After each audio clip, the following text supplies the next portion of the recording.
hoping to freeze it in time. But everything you've ever loved was borrowed.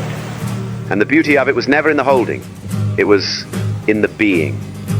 So, if you're hurting, don't rush to escape it. If you're lost, don't race to find direction. Feel it, all of it. Because this too is part of the dance.